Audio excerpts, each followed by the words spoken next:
السلام علیکم۔ آج کی نئی ویڈیو میں ہم آپ کو خوش آمدید کہتے ہیں۔ کیسے ہیں آپ سب؟ امید ہے خیریت سے ہی ہوں گے۔ اچھا جی، اردو سوالات میں یہ کچھ اہم سوالات ہیں جو کہ آپ تک پہنچانے ہیں ایک چھوٹے سے لیکچر کی صورت میں۔ اچھا جی، چچا چھکن کا جو کردار ہے یہ کن کا ہے؟ یہ امتیاز علی تاج کا تخلیق کردہ کردار ہے ان کی کتاب میں۔ شمس العلماء جو ہے یہ کیا ہے؟ گرامر کی روح سے یہ خطاب ہے۔ اردوئی مولا کس کو کہا جاتا ہے؟ اردوئی مولا مولانا حسرت موہانی کو بھی کہا جاتا ہے۔ اللہ تللے کرنا، عیش کرنا یعنی پیسہ اڑانا یا کسی بھی کمائی پہ بیٹھ جانا اور آرام سے کھانا۔ فرہنگ آصفیہ سعید احمد دہلوی کی کتاب ہے۔ لغت ہے dictionary, Urdu dictionary, Urdu to Urdu. آشفتہ حال، پریشان حال ہونا، برا حال ہونا۔ چھوئی موئی ہونا، بہت نازک اندام ہونا، یعنی کوئی چھو بھی لے تو شور مچانا یعنی برداشت نہ کر سکنا۔ خفیف ہونا، شرمندہ ہونا۔ ریل پیل ہونا، کثرت ہونا۔ کہتے نہیں آ کہ فلاں کے یہاں دولت کی یہ رزق کی بہت ریل پیل ہے۔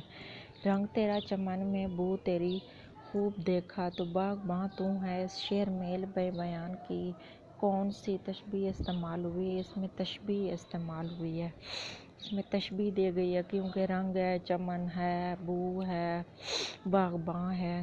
جمہوریہ ایک طرز حکومت ہے کہ جس میں بندوں کو گنا کرتے ہیں، تولا نہیں کرتے۔ یہ علامہ اقبال کا شعر ہے اور ضرب کلیم میں ہے، جو ان کی کتاب ضرب کلیم ہے اس میں ہے۔ ملامت ہونا ملامت کرنا، شرمندہ کر دینا یا ندامت ہو جانا، دیوانہ ہو جانا، میڈ ہو جانا، پاگل ہو جانا۔ بابائے اردو، بابائے اردو، بابائے قوم، بابائے صحافت۔ گرامر کی روح سے کیا ہے؟ یہ لقب ہے۔ بابائے اردو، بابائے قوم اور بابائے صحافت، گرامر کی روح سے یہ لقب ہے۔ رئیس المتغزلین کس کو کہتے ہیں؟ جگر مراد آبادی کو کہتے ہیں، جو کہ شاعر ہیں۔ متغزلین یعنی غزلیات کے حوالے سے وہ رئیس ہیں۔ بہت اچھی غزلیں اور بحریں انہوں نے غزلوں میں استعمال کی ہیں، خاص طور پر اپنے اشعار میں۔